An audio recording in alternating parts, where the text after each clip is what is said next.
I remember the day I first noticed him. Patrick was his name, but back then he was just another quiet kid in the hallways. I don't think anyone paid much attention to him, but I started to notice the strange way he'd linger around, as if he were observing, studying us from a distance. He wasn't just another loner.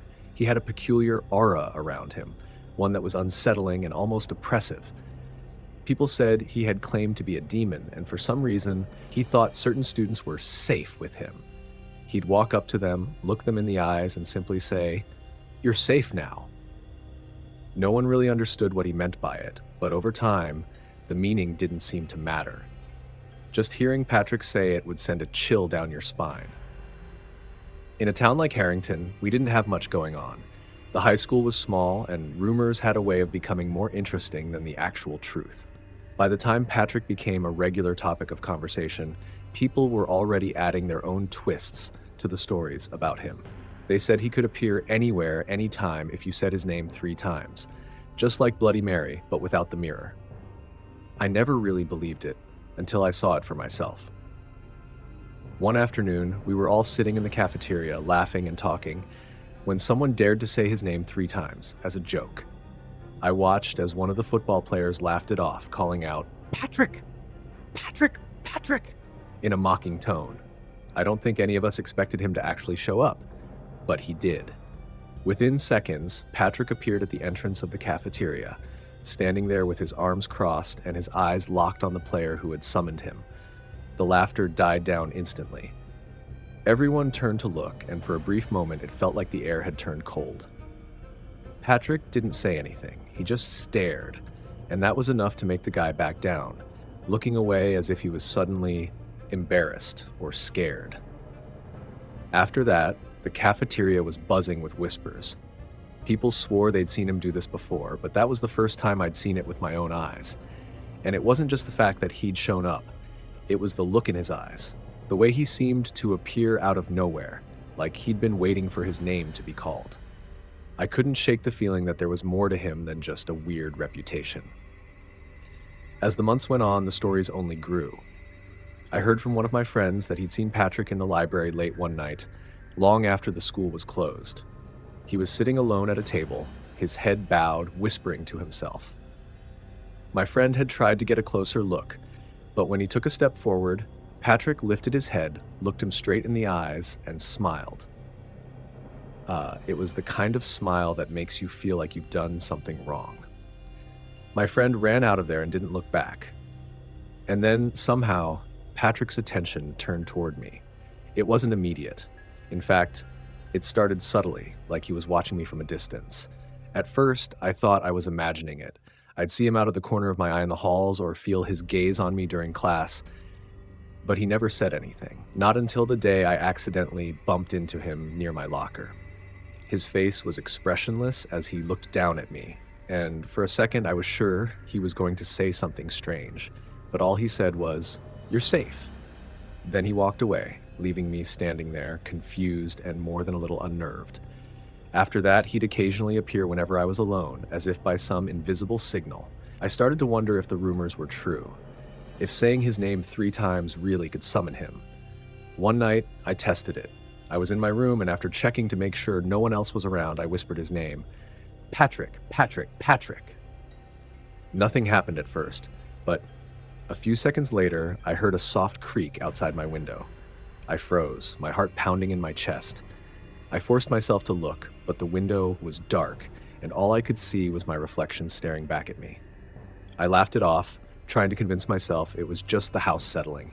But even then, a tiny part of me couldn't shake the fear that he was out there, somewhere, waiting. Over the next few days, I tried to go back to normal, to forget about the whole thing. But it was like he knew. He started appearing even more frequently, always with that same expressionless look, always saying, "You're safe now." And every time I felt the same chill run down my spine. I knew he was watching me, and no matter how hard I tried to ignore it, I couldn't escape the feeling that he was somehow getting closer.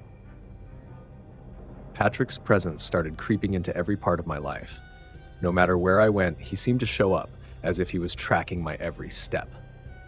At first, I could dismiss it as coincidence. Maybe it was just school corridors that made it easy to run into the same people, or maybe I was paying too much attention, expecting to see him everywhere. But soon, it became clear that something else was happening. He was always around the corner, leaning against a wall, or watching me from a distance. And it wasn't just me. Everyone noticed. My friends asked if we'd started talking, or if he was following me around for some reason. The days blurred into weeks, each one feeling stranger than the last. My friends teased me at first, saying I'd caught Patrick's eye, but even they stopped joking after a while. The odd glances from classmates, the whispered rumors that followed us through the halls, everything started to build into something I couldn't ignore. One evening, I was sitting in my room trying to distract myself with homework, but my mind kept wandering back to him. Why was he so fixated on me? I thought about that night I'd whispered his name 3 times and wondered if I'd somehow invited this obsession. I shook off the thought, trying to convince myself it was just superstition, just a silly game we played to entertain ourselves in a town with nothing else to do. And then I noticed something outside my window. It was barely visible in the dim light, but there was a figure standing in the shadows just beyond the fence in our backyard. My heart stopped as I squinted, trying to make out any details. For a split second, I thought it was Patrick, but then I dismissed the idea. He couldn't. But then the figure moved. I could just barely make out a shape, something familiar. My stomach tightened with a cold dread as I realized what I was seeing. Draped over the fence was my favorite hoodie, the one I'd thought I'd lost weeks ago. And scattered in the grass beneath it were small trinkets that I recognized as mine. An old necklace, a pen I'd borrowed from a friend, a scrunchie I'd lost in gym class. My things, all placed neatly as if on display. A chill ran through me, and I backed away from the window. There was no mistaking it. Someone had been collecting my things, and they'd brought them here. Right outside my house. I wanted to scream, to tell my parents, but I stopped myself. I couldn't be sure it was him, could I? But as I stood there, frozen and trembling, I knew I couldn't ignore it any longer. Patrick was more than just a strange kid with a weird obsession. There was something darker, something sinister that I didn't understand.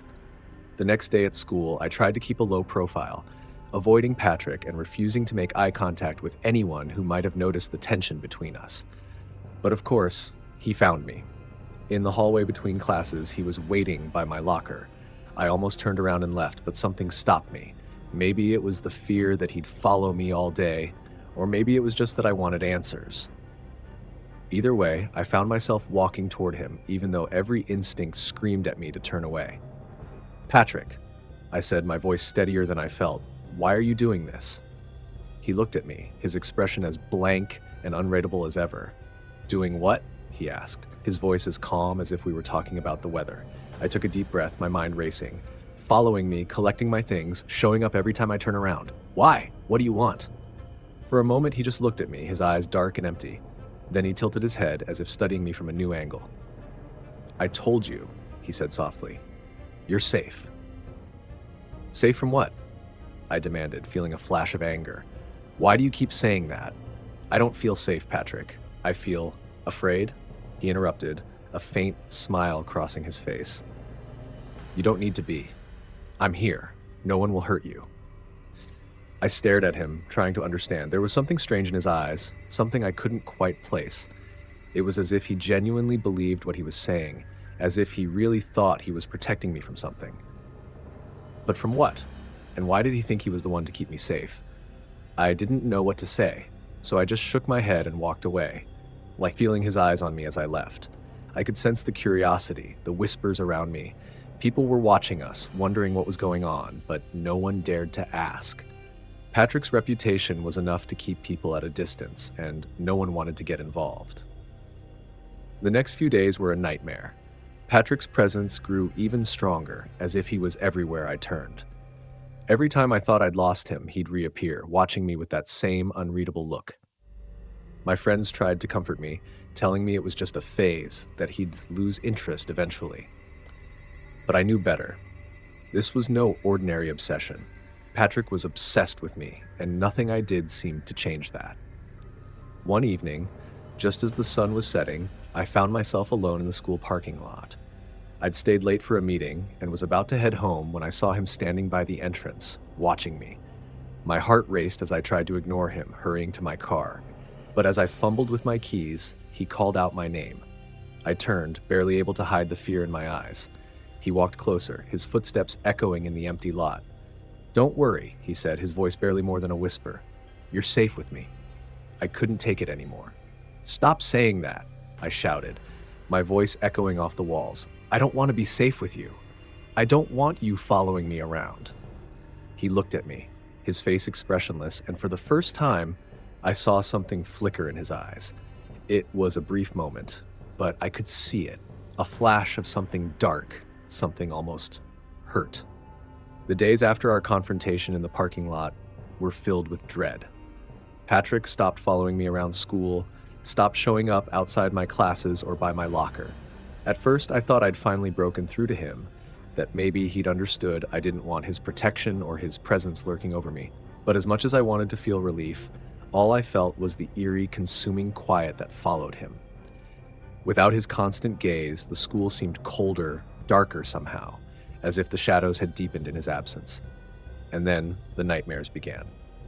At first, they were fleeting, hazy scenes that I couldn't remember when I woke, but soon they became vivid, leaving me breathless and drenched in sweat. In every dream, I found myself alone in a dimly lit room or wandering through an endless hallway, hearing footsteps close behind. When I turned, there was nothing, just the echo of someone unseen.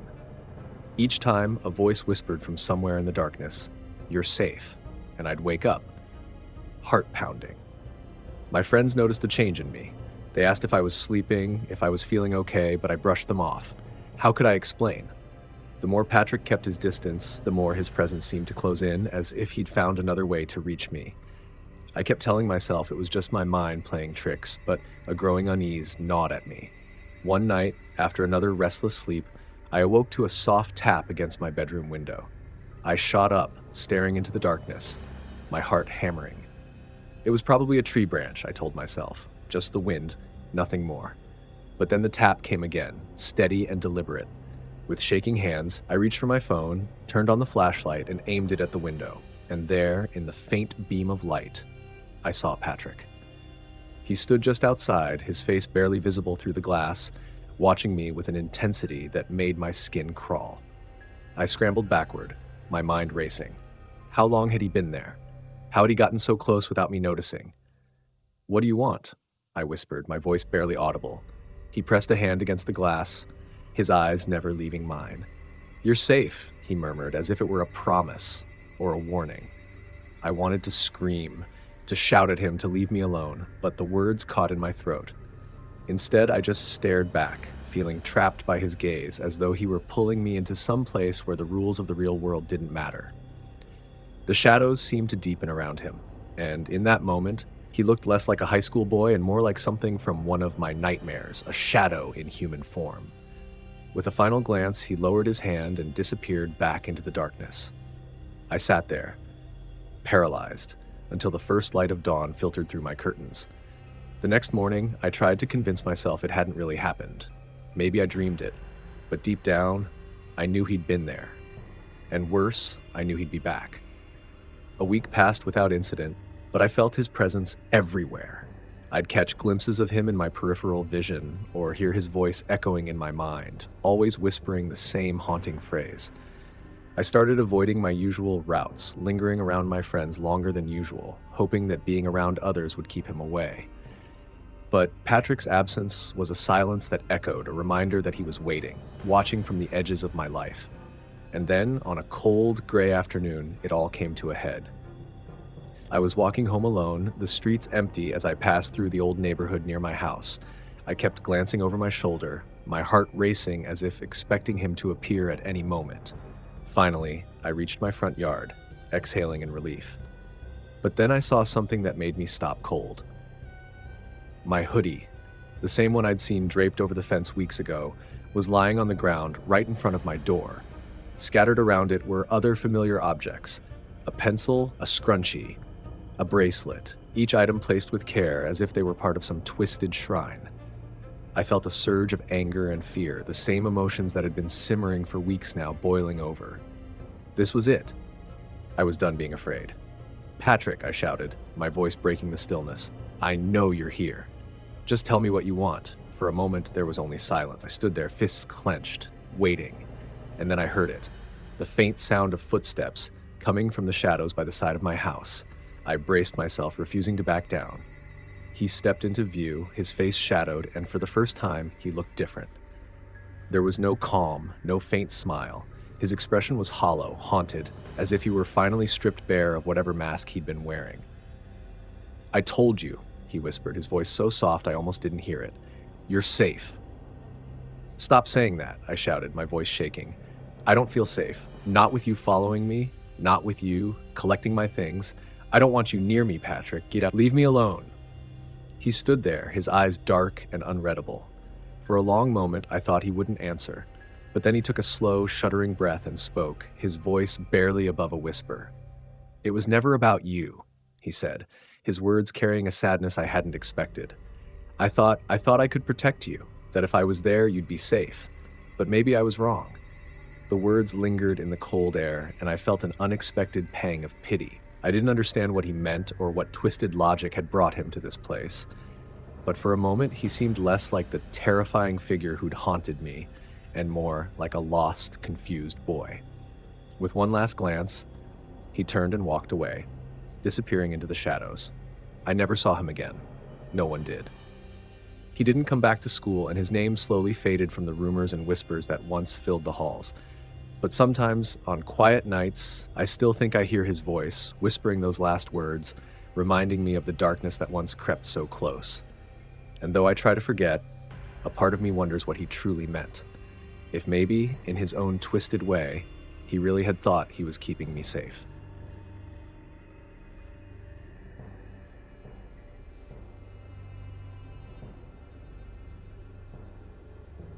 The snow had started coming down hard, swirling in thick, relentless waves that made the road disappear beneath us. I gripped the wheel tighter, barely able to make out the winding stretch of highway under my headlights. Max sat beside me, drumming his fingers on the dashboard and chatting excitedly about the party we were headed to. He had been looking forward to it for weeks, and even the storm couldn't dampen his spirits. But as for me, something about the night didn't sit right. The road, the snow, the isolation, it all felt too silent, too heavy. "Come on, Jack," Max laughed, nudging me. "Lighten up a bit, it's just snow." I forced a smile, keeping my focus on the road. "Yeah, well, if you'd seen as many accidents on nights like this as I have, you'd be holding onto that seatbelt a bit tighter." Max just rolled his eyes, looking out the window. Outside, the snow blanketed everything, casting an eerie glow over the fields and woods surrounding us. The occasional gust of wind shook the car, and the faint sound of it howling through the trees was our only company. Suddenly, through the haze of snow, something caught my eye. A pair of blinking red lights up ahead. "There's a car," I muttered, slowing down as we approached. It was pulled over on the shoulder, hazard lights flashing and doors wide open, like whoever was inside had left in a hurry. "Should we check it out?" Max asked, his voice low, maybe sensing my unease. "I don't know," I replied, peering out into the darkened interior of the car. "Could be someone in trouble, or I don't know, maybe they just abandoned it?" But even as I said it, I felt a chill crawl up my spine. Something about the car felt wrong, like it was waiting for us. Max wasn't taking no for an answer.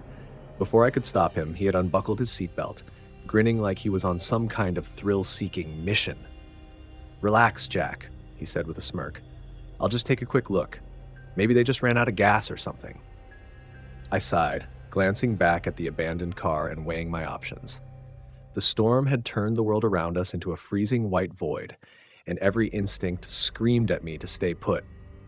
But Max was already opening his door, his figure disappearing into the swirling snow as he approached the other vehicle. I kept my eyes trained on him, my hand tapping nervously against the horn, debating if I should signal him to come back. As Max got closer, I noticed him slowing down, his head turning as though he'd heard something. He glanced back at me with a shrug, as if to say, "It's fine," and continued forward. I watched as he leaned into the open driver's side, peering inside. The seconds stretched on, and the snow seemed to press in tighter around us. I was about to call out to him when I noticed movement behind the car. Shadows, faint but distinct, shifting just beyond Max's line of sight. My pulse quickened. It was impossible to tell if it was the snow playing tricks or if someone or something was lingering just out of view. Without thinking, I slammed my hand down on the horn, the sharp sound piercing through the night. Max jerked up, startled, his eyes wide as he turned back toward me. He looked over his shoulder and seemed to see the same shadows. He froze for just a moment before breaking into a sprint, racing back to the car. He slid into the passenger seat, breathless, his face pale. "I don't know what I saw, man, but let's get out of here," he panted, slamming the door shut. Not needing any further encouragement, I floored the gas pedal, the car lurching forward as we left the strange scene behind us. As we drove away, Max kept looking back, his face a mix of fear and confusion. I didn't ask him what he saw. Part of me was afraid to know. The drive home was silent, save for the howling wind and the hum of the engine.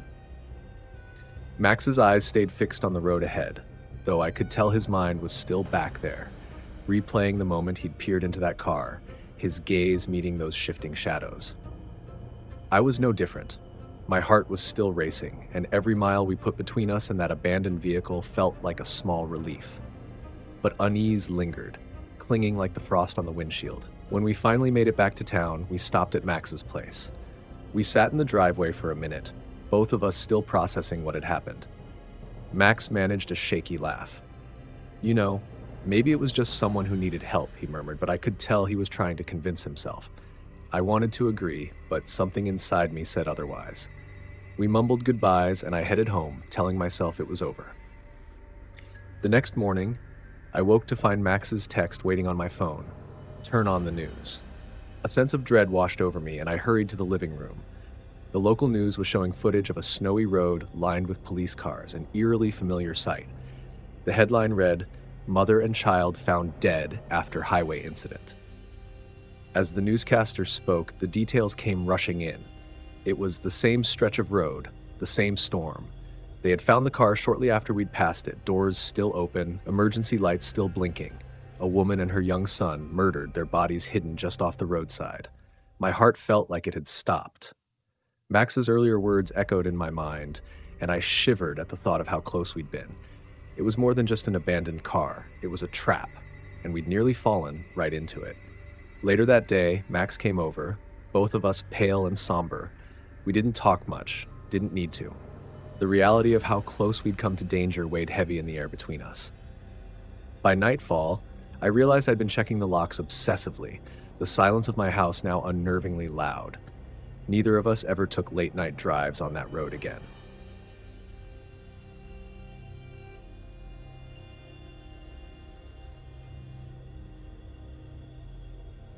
The beach house looked just like it did in the photos. Weather-worn wood with blue shutters, perched right where the sand met the tall, twisting trees of the backyard.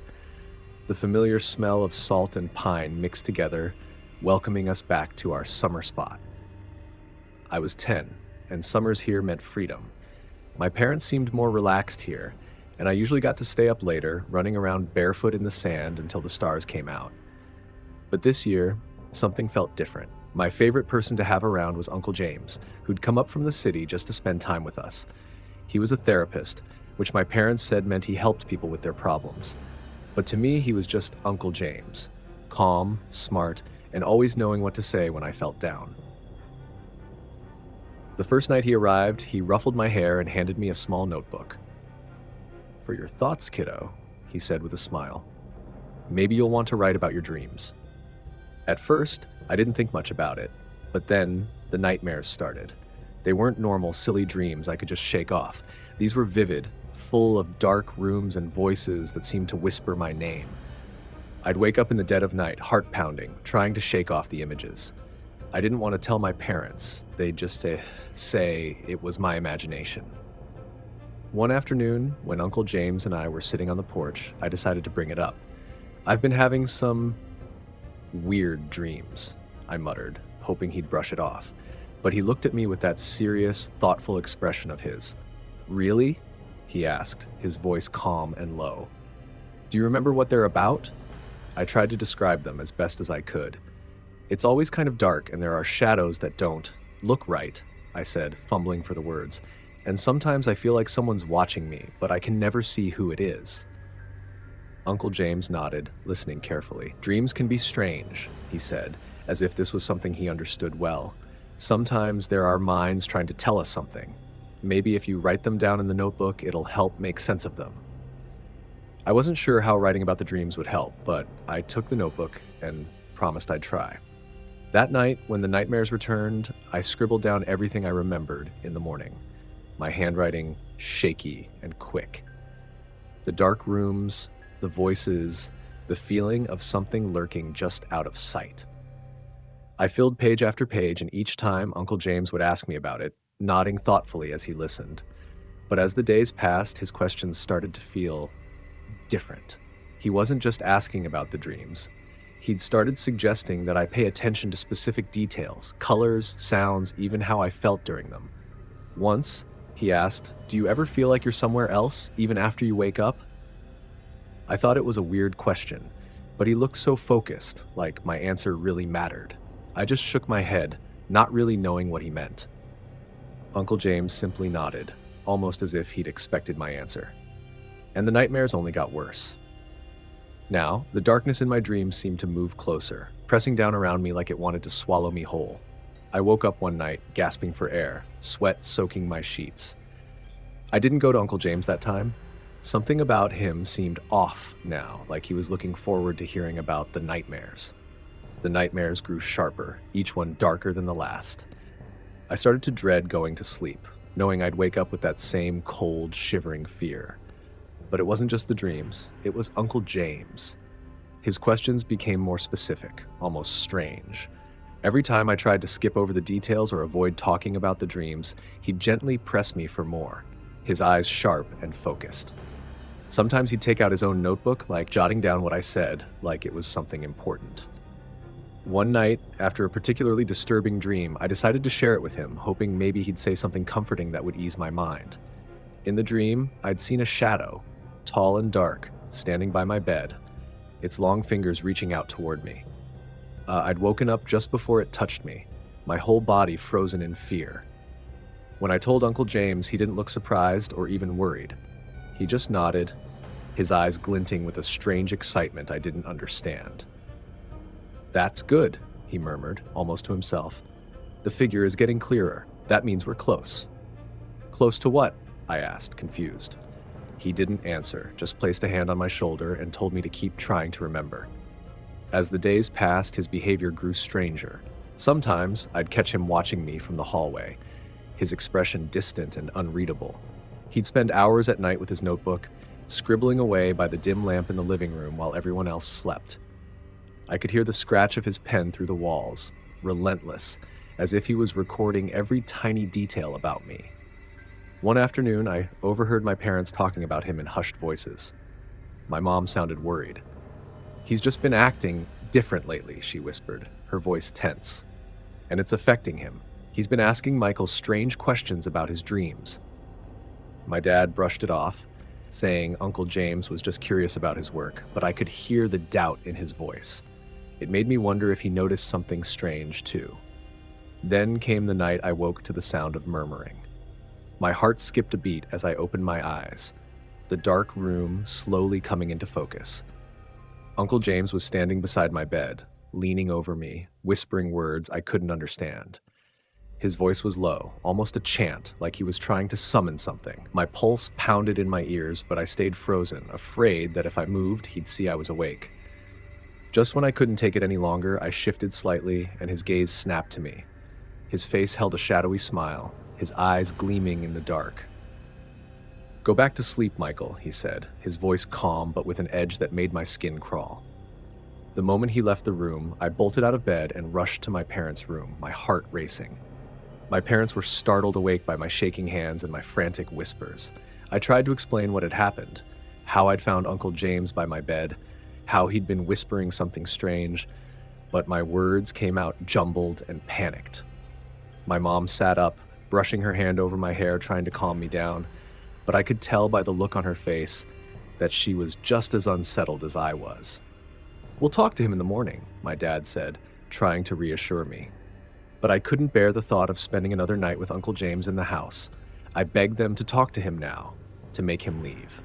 Reluctantly, they agreed. We crept down the hall, my parents leading the way, their expressions tight with worry. My dad knocked softly on the door to Uncle James's room, but there was no answer. Slowly, he turned the handle and opened the door. Inside, Uncle James's room was dim, illuminated only by the glow of his desk lamp.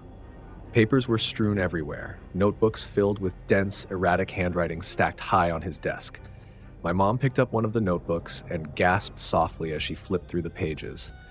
It was filled with strange symbols and sentences that looked like chants, and notes about my dreams, detailed descriptions of everything I'd told him over the past few weeks. What is all this?" my mom whispered, horrified. Just then, we heard footsteps. Uncle James appeared at the doorway, his face pale and expression unreadable as he watched us. He looked from me to the notebook in my mom's hands, his mouth forming a thin, tight line. "It's research," he said quietly, almost defensively. "I needed it for my work." "Your work?" my dad demanded, his voice rising. "What does my son have to do with any of this?"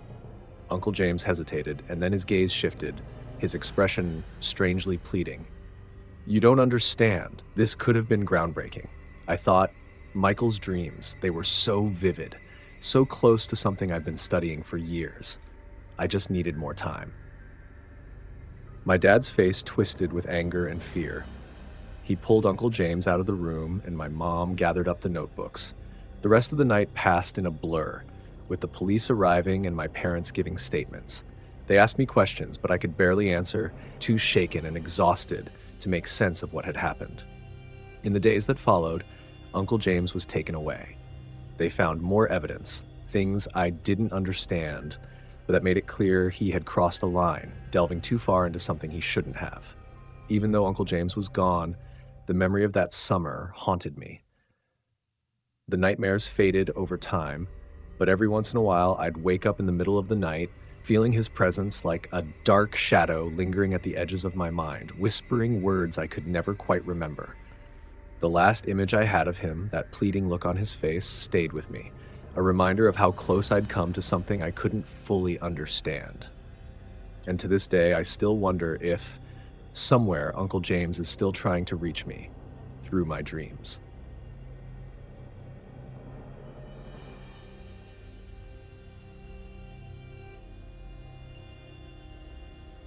I never expected my new AirPods to give me so much trouble. I'd only bought them a few weeks ago, just before moving into my dorm for sophomore year. Life in the college town was exciting, bustling with students and noise, and those AirPods were my escape from it all. Pop them in, drown out the world, instant peace. But then I started hearing things. It began on an ordinary Tuesday. My roommate Jake was already settled in, sprawled across his bed with his nose buried in a textbook, the dull hum of our fan filling the silence. I put on my AirPods, ready to zone out with my playlist, when a faint voice cut through my music. It was barely a whisper, more like a crackle of static, but I could have sworn I heard someone say something. I pulled out one earbud and looked around. Nothing. Jake was still absorbed in his studies, oblivious. Weird, I thought. Maybe I'd been imagining it. The next time it happened, I was walking to my psychology lecture. The sidewalks were crowded, filled with students on their way to class or hanging out in groups. I had my AirPods in, as usual, when I heard it again, this time louder, clearer. A voice, low and hissing, muttered something under its breath. I stopped dead in my tracks, my heart pounding. I looked around, but no one was close enough to have said anything to me. "Get out of my way," the voice growled, and I whipped my head around, expecting to see someone glaring at me. But there was no one. The crowd moved past me, oblivious. I yanked out my AirPods and stuffed them into my pocket, unsettled. That night, I tried to ignore the feeling that crept into my bones. Jake noticed my distraction, but I brushed him off, saying I was just tired. But sleep didn't come easily. Every time I closed my eyes, I replayed the words I'd heard. They felt too real to be just a glitch in the AirPods. I told myself it was nothing, that I was probably just on edge from the start of the semester. But the next day, things got stranger. I was sitting in the library, focused on an assignment, when I decided to put my AirPods back in. Almost instantly, a voice whispered, She's so annoying. I looked up, startled, and glanced at the girl sitting across from me. She was typing away on her laptop, seemingly unaware of me. I couldn't shake the feeling that somehow I'd heard her thoughts. After that day in the library, I couldn't ignore it anymore. Something was wrong with my AirPods. The voices felt too real, too specific, like I was hearing fragments of thoughts, unfiltered and raw. Every time I wore them, the faint murmurs grew louder, forming complete sentences, disturbing phrases I shouldn't have been able to hear. Jake started noticing my strange behavior. I hadn't told him anything yet, thinking he'd laugh it off or assume I was making it up. But every time I'd flinch or pull out my AirPods mid-conversation, he'd shoot me a curious look. It was a Friday night when I finally cracked and told him. We were in our room with the usual college town noise filtering in through the windows. I took a deep breath, feeling ridiculous even as I said it. Jake, I think I can hear people's thoughts. He raised an eyebrow, smirking at first, but my expression must have convinced him I was serious. I explained everything. The library, the sidewalks, the unsettling voices I kept hearing whenever I had my AirPods in. To his credit, he didn't laugh. Instead, he looked at me thoughtfully, almost curious. Do you think it's like some kind of frequency glitch? He asked. Maybe it's picking up people's conversations. Conversations don't sound like this, I replied, feeling my pulse quicken as I remembered those voices. Harsh, whispered, almost angry. They're not conversations. It's more like thoughts, people's private thoughts. Jake fell silent, then laughed nervously. Maybe you're just under a lot of stress. The semester just started and it sounds like you're exhausted. I wanted to believe him. I wanted to chalk it up to stress, an overactive imagination. But the next morning proved otherwise. I was at a cafe near campus trying to finish some assignments. Putting my AirPods back in felt like tempting fate, but I needed music to block out the noise. As I leaned into my work, a new voice came through. A woman's voice this time, colder and harsher than anything I'd heard. Just a waste of space. I looked up sharply, and my gaze landed on the barista across the counter. She was smiling at the customer, polite and professional, but her eyes betrayed an exhaustion and frustration that seemed to burn right through me. Feeling shaken, I took my AirPods out and rubbed my temples. I looked around, half expecting to see people glaring, sneering, or muttering, but everyone went about their business. They all looked normal, yet I was beginning to feel like an outsider in my own world. That night, I lay in bed listening to Jake's soft snoring across the room, feeling like I was on the edge of something dangerous. The next few days were a blur of paranoia and exhaustion. I couldn't keep myself from using the AirPods, as if I were drawn to them, compelled by some need to understand what was happening. Each time I wore them, the voices grew clearer, more invasive. I heard fragments of jealousy, resentment, even threats. It was like swimming in a sea of dark thoughts, the kind of things people would never say out loud. One evening, I came back to the dorm to find Jake sitting at his desk, staring blankly at his computer. I slipped my AirPods in, intending to drown out everything with music, but before I could hit play, I heard a voice. Jake's voice, though his lips never moved. He knows. And if he talks, I'll handle it. My blood ran cold. I pulled the AirPods out immediately, but the words lingered, echoing in my head. Handle it? What did that mean? I glanced at him, but he was still staring at his screen, typing away as if he hadn't just threatened me in his thoughts. Panic surged through me, and I went to bed without another word, pretending to be asleep long before I actually drifted off. The next morning, I woke up to an eerie silence. Jake wasn't there. I couldn't shake the feeling that something was wrong. My phone buzzed with a news notification. Local woman and son missing under suspicious circumstances. The story detailed a woman's disappearance, her car found abandoned just outside town. I read it twice, my hands trembling. I realized with a sickening dread that the case sounded exactly like a thought I'd overheard a few days back. A thought from a stranger, muttering something about a woman in my way. The thought had seemed idle, just one of many dark mutterings I'd picked up, but now it felt like more than a coincidence. Before I could process any of this, the door swung open. Jake walked in, giving me a hard look, and my mind raced, remembering his unsettling thought from last night. "Hey," he said, his voice casual, but there was an edge to it. "You look terrible." I forced a laugh, trying to steady myself. Didn't sleep well, I muttered, but his gaze lingered, sharp and unreadable. The AirPods were on my desk. Against my better judgment, I slipped one in just to see if I could catch any trace of his thoughts. There it was, a barely audible whisper, his voice filtered through the device. Can't let him figure it out. He'd ruin everything. Panic shot through me. I had to get out, but I couldn't make it obvious. I think I left something in the library, I mumbled, grabbing my bag. Jake's eyes narrowed, and for a second I thought he might stop me. But he nodded, letting me pass.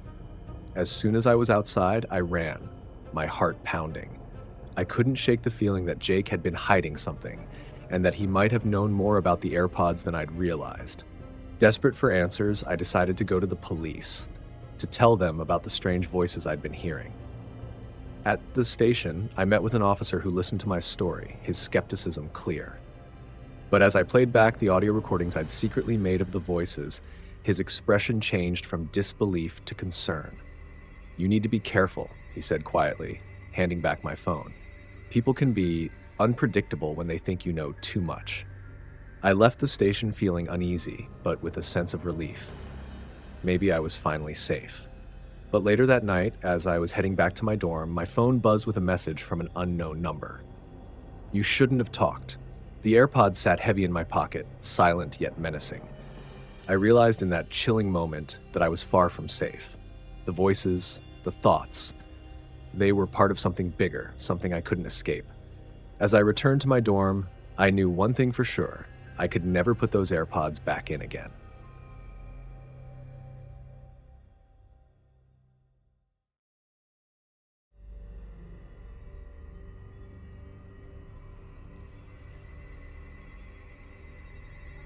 It was Halloween night, and the air felt thicker than usual, buzzing with that eerie energy that comes only once a year. I'd spent the afternoon trying to convince my friends that a haunted escape room was a perfect way to celebrate.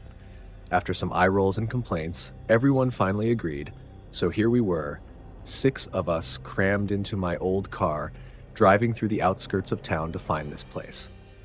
I'd heard about it from a friend of a friend. Supposedly, it was this super intense escape room that popped up around Halloween every year, run by people who knew how to set the scene right. When we pulled up to the address, the place looked off. I had pictured a brightly lit building, maybe some cheesy Halloween decorations and upbeat hosts greeting us at the entrance, ready to hype up the experience. But instead, the place was almost invisible, tucked between 2 large warehouses that looked abandoned. Only a dim, flickering red light over the door marked its location, casting a shadow that made the whole place look like something out of a horror movie. I glanced at my friends, half expecting one of them to chicken out, but everyone was quiet, staring at the eerie building with a mix of curiosity and unease. "We sure this is the place?" Marcus asked, squinting at the almost unreadable sign on the door. I could see him second-guessing everything, even as he tried to look casual about it. "Yeah, this is it," I replied, trying to sound confident. "Come on, it'll be fun. I mean, isn't this the whole point? Creepy building, mysterious vibe. It's all part of the experience, right?" Everyone mumbled in agreement, though no one sounded convinced. We approached the door, and as soon as we stepped onto the small porch, it creaked under our weight, loud enough to make us all stop for a second. But there was no turning back now. I pushed open the door, and we filed into a dimly lit hallway that smelled faintly of mildew and something stale. The air was still, as if the place had been sealed off for ages, and the only sound was the slight hum of a fluorescent light overhead. At the end of the hallway, a man stood waiting for us. He was tall and gaunt, dressed in black, with a face that showed zero emotion. He didn't say a word, just handed us a single sheet of paper with what looked like the vaguest instructions ever. It was hard to make out much in the dim light, but from what I could read, it didn't look like any escape room guide I'd seen before. "Follow the rules," was all he muttered, his voice barely a whisper, before disappearing through a door to the left, leaving us completely alone. There was a beat of silence. One by one, we turned our flashlights on, casting shaky beams of light across the room. As the light hit different parts of the room, we could make out several doors, each one covered in scratches, dents, and numbered locks.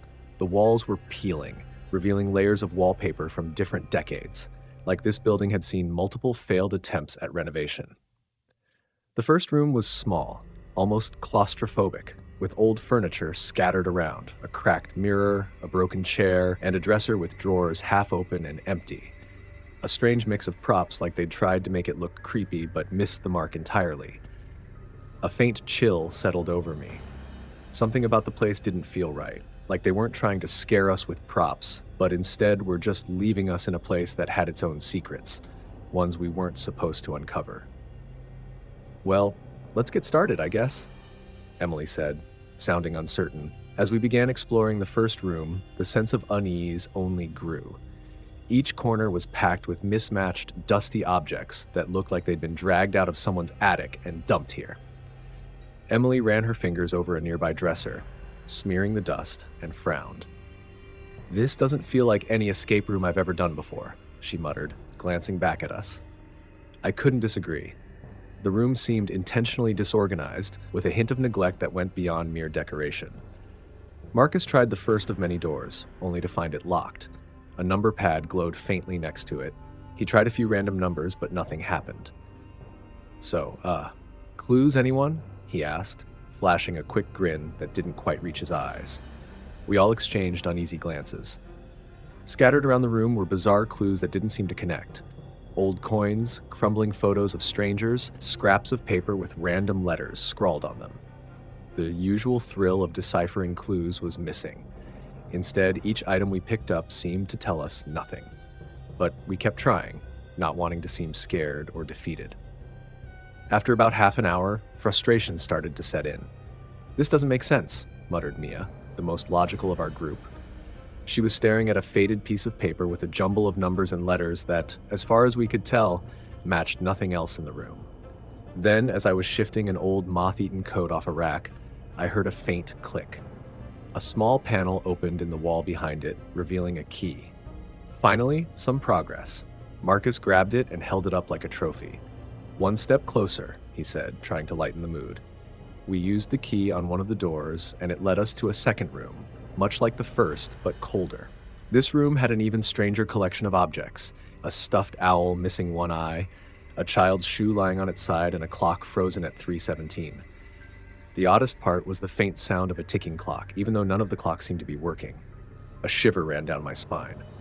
"Are you sure this place is even legit?" Emily whispered, her voice barely audible. "This is feeling off." None of us wanted to admit it, but we were all thinking the same thing. As we searched, the clock ticked louder. The clues were just as nonsensical as the last room, leading us in circles.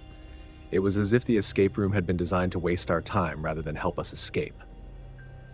The longer we searched, the more each minute seemed to stretch out into a small eternity. I checked my phone, hoping to see how long we'd been here, only to find I had no signal, which was strange. We weren't that far from town, were we? I shrugged it off and glanced back at my friends, each of them looking equally unnerved.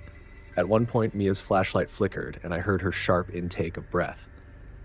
The shadows along the walls seemed to shift and move, twisting into unfamiliar shapes like there was something lurking just beyond our vision. Did you guys see that?" she asked, her voice trembling. We all looked around, but nothing seemed out of place. Just the same eerie, claustrophobic space waiting for us to uncover its secrets. Finally, Marcus gave up. "Forget this. We're not getting anywhere. Let's head back out," he said, heading toward the door we'd come through. But when he pulled the handle, the door didn't budge. Marcus tugged on the handle harder, his face paling as he struggled with it. The rest of us froze, the dread settling over us like the dust in these rooms. The door was locked. I moved closer, joining Marcus as I yanked on the handle with him. Nothing. Emily's eyes widened and Mia took a step back, glancing around the room as if expecting someone to jump out from the shadows. What's going on?" Mia stammered, her voice barely above a whisper. I forced myself to take a deep breath, steadying my thoughts. "It's probably just part of the experience," I said, though I didn't believe it.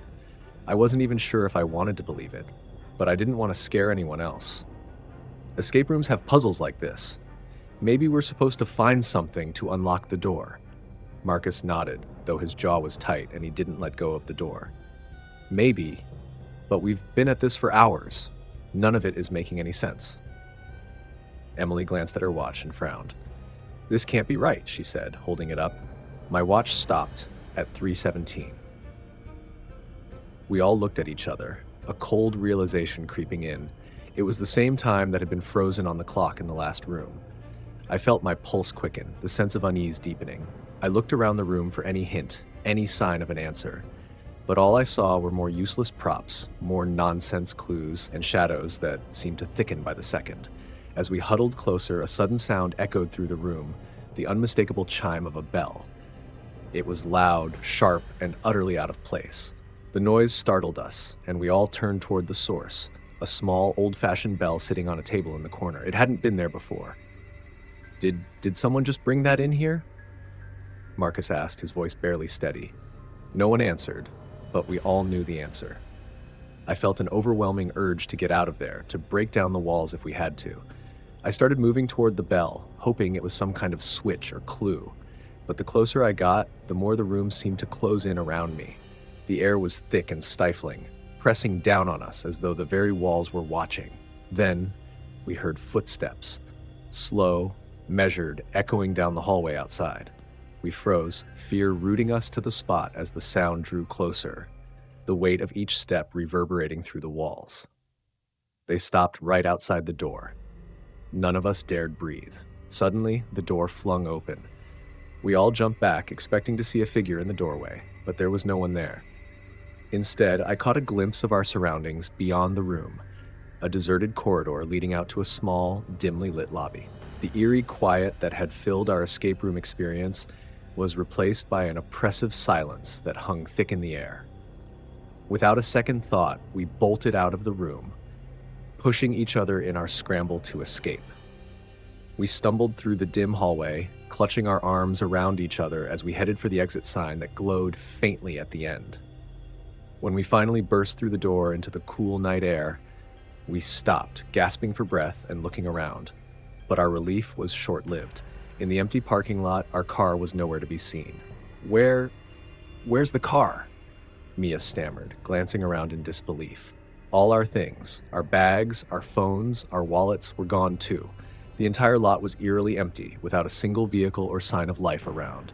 Emily's eyes widened, her face going pale. This was a setup, she whispered, horror dawning in her voice. We'd been trapped in that nightmare of a place, kept busy with those pointless clues while someone had stolen everything we owned. The terrifying escape room wasn't about getting out of a puzzle, it was a cover for a heist. Our fear had blinded us to the bigger scheme. Defeated, we slumped onto the curb, the weight of everything settling over us. The night was silent again, the only sound our shallow breaths and the distant hum of passing traffic.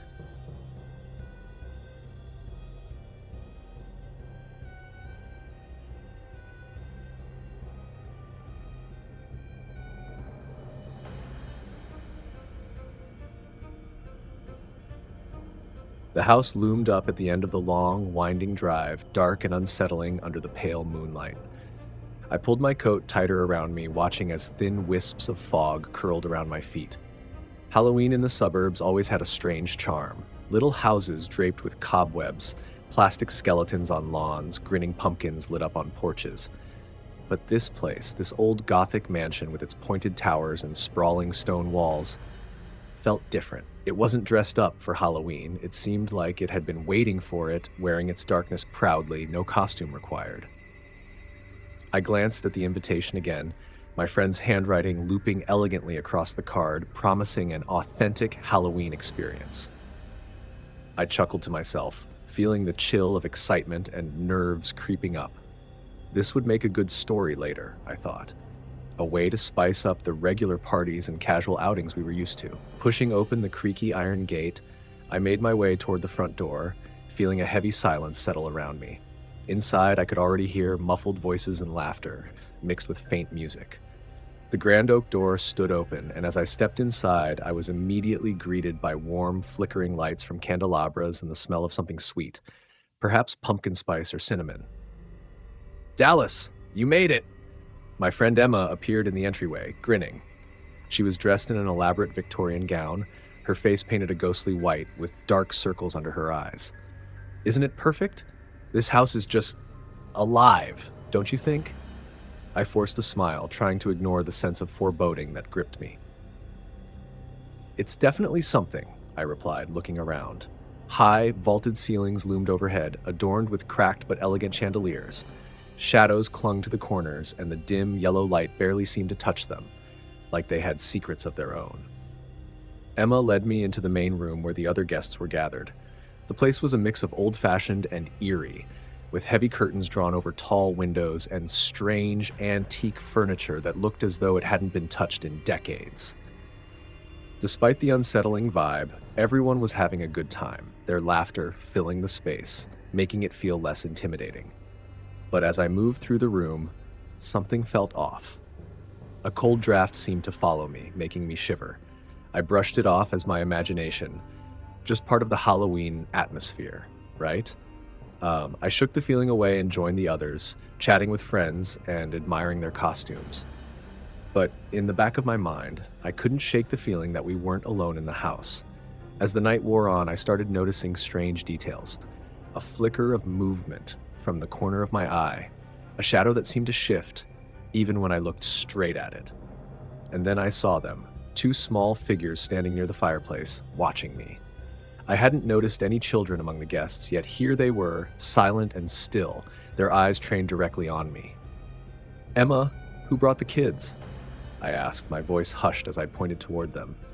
But when I turned back, the figures had vanished, leaving only the faintest impression in my mind, a flash of pale skin and dark, empty eyes. Emma laughed, clearly thinking I was joking.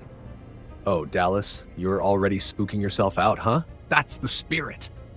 She gave me a playful nudge and walked away to join another group. I forced myself to laugh too, but my eyes kept scanning the room. I couldn't get the image of those children out of my head. Something about them felt wrong. Too quiet, too still, and those eyes, they were like bottomless pits, black and hollow. The night continued, the music picking up, and people drifted in and out of conversations. I tried to push the strange sight out of my mind, but the unsettling feeling only grew. Every so often, I'd catch a glimpse of them out of the corner of my eye, standing just at the edge of the crowd. And each time, their faces were fixed, expressionless, their eyes locked onto mine. As the party wore on, I tried to lose myself in the music and chatter, but I couldn't shake the feeling that something was terribly wrong.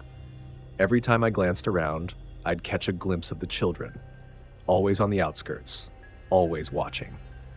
They moved in silence, drifting from one corner of the room to another, and each time our eyes met, a shiver ran down my spine. I kept trying to tell myself it was all part of the Halloween atmosphere. Maybe some elaborate prank Emma had set up to add an eerie touch to the night. After all, this was her kind of thing. Dark humor and creepy thrills. But as I stood there, staring into their empty eyes, I felt a chill deep in my bones, as if the temperature around me had dropped. The air grew heavy, almost suffocating, and I could sense something dark lurking beneath the surface of this party.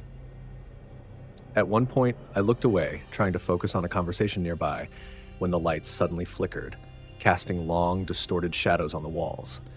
I glanced around, hoping someone else would notice the strange tension building in the room, but everyone seemed blissfully unaware, still laughing and dancing as if nothing was wrong.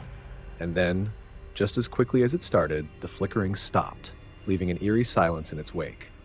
A friend of mine, Jason, noticed the look on my face and came over, chuckling.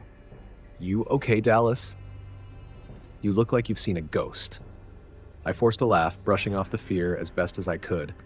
"I'm fine. It's just those kids. Have you seen them? They're kind of creeping me out." Jason frowned, glancing around the room. "What kids?" I opened my mouth to point them out, but they were gone again, as if they'd melted into the shadows. I scanned the room, searching for any sign of them, but they'd vanished completely. A cold sweat broke out on my forehead. "Never mind," I muttered, trying to convince myself I was just imagining things. But then, just as I turned to walk away, I saw them again, this time standing right by the staircase at the far end of the room. One of them, a small boy with unnaturally pale skin, lifted his hand slowly and pointed at me.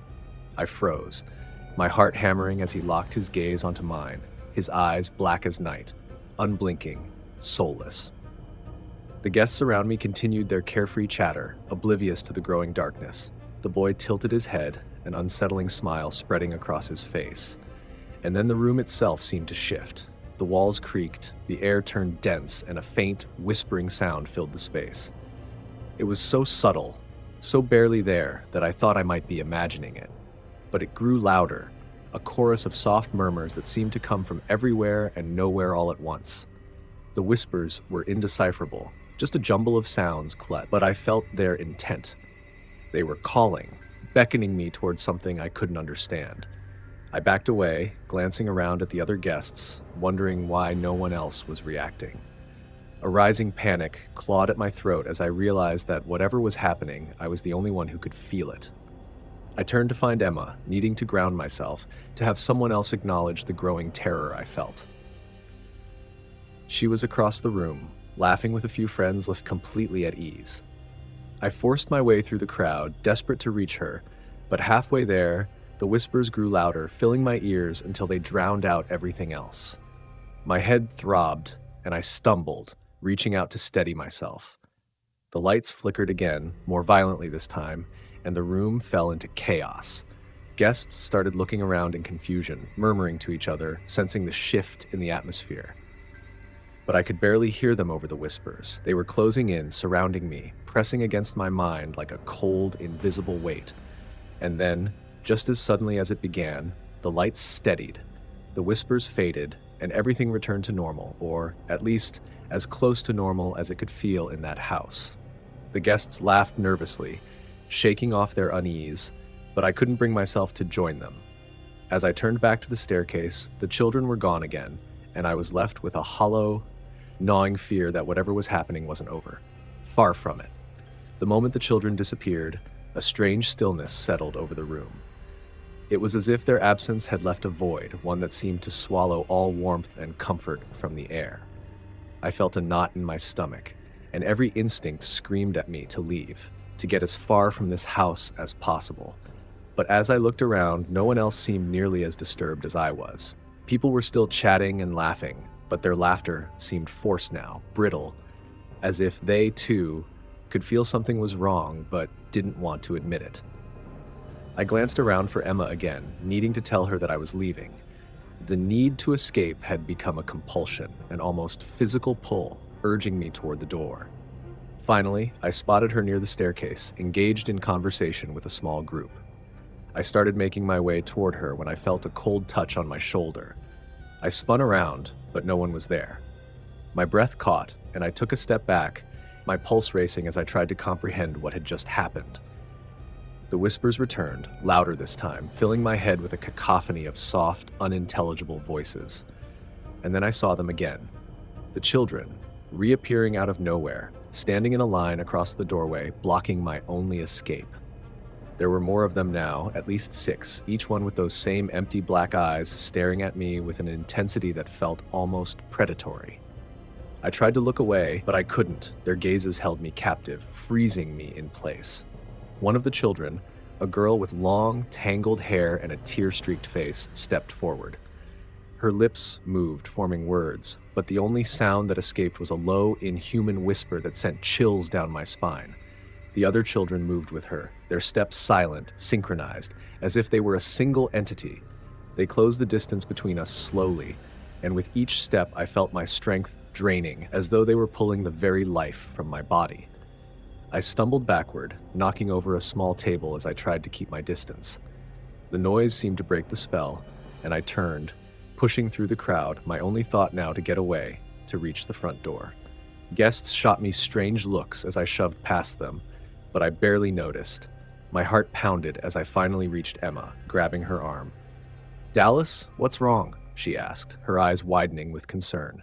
"We need to leave, now," I said, my voice trembling. "There's something wrong with this place, those kids." Before I could finish, the lights went out entirely, plunging the room into darkness. Screams erupted around us as people scrambled for their phones, flashlights flickering on and illuminating confused, terrified faces. The whispers returned louder than ever, filling the air with an almost physical presence. And then I felt it, that cold touch again, this time on my arm, icy fingers digging into my skin. I yanked my arm back, stumbling blindly through the darkness. Emma's voice called out to me, but I was too far gone, too lost in my own terror to respond. The children's faces appeared in the darkness, lit only by the dim glow of scattered flashlights, their black eyes fixed on me. They were close now, so close I could see the faint, unnatural smiles twisting their faces. With a surge of adrenaline, I broke into a run, pushing past the last few people, blocking my path, and finally reaching the front door. I yanked it open, stumbling down the steps and out into the cold night air, the darkness of the house looming behind me like a living thing. I didn't stop running until I was halfway down the street, my breaths coming in ragged gasps as I glanced over my shoulder. The house sat there, dark and silent, but I knew the children were still inside, waiting, watching. The whispers still echoed faintly in my ears as if they'd followed me, attaching themselves to me like a dark shadow. I felt a shiver run through me and kept running, not stopping until I reached my friend Sarah's house. I pounded on the door, nearly collapsing as she opened it, a look of shock crossing her face. "Dallas, what happened?" she asked, pulling me inside and locking the door behind us. I didn't have an answer. All I could do was shake my head, still gasping for breath as I tried to explain. But the words wouldn't come. They were tangled up with the fear that had taken root deep inside me. Eventually, Sarah guided me to her couch, handing me a blanket and sitting beside me as I slowly began to calm down. I stayed there the rest of the night, too shaken to sleep, my mind racing with images of those black-eyed children and the whispers that seemed to cling to me, even here. As the first light of dawn crept over the horizon, I finally felt a small measure of relief, though I knew that whatever had happened in that house would never truly leave me. In the days that followed, I heard rumors that Emma's party had ended abruptly, that no one could explain why the power had gone out, or the strange chill that had lingered in the rooms. But when I tried to talk to Emma about it, she just shook her head, as though she didn't remember, and maybe she didn't. Maybe the children had only come for me. Now, even weeks later, I can still feel their gaze on me in the quiet moments, hear the faintest hint of their whispers in the dead of night. And deep down, I know that they're still there, somewhere in the shadows, waiting, watching, bound to me in ways I can't begin to understand.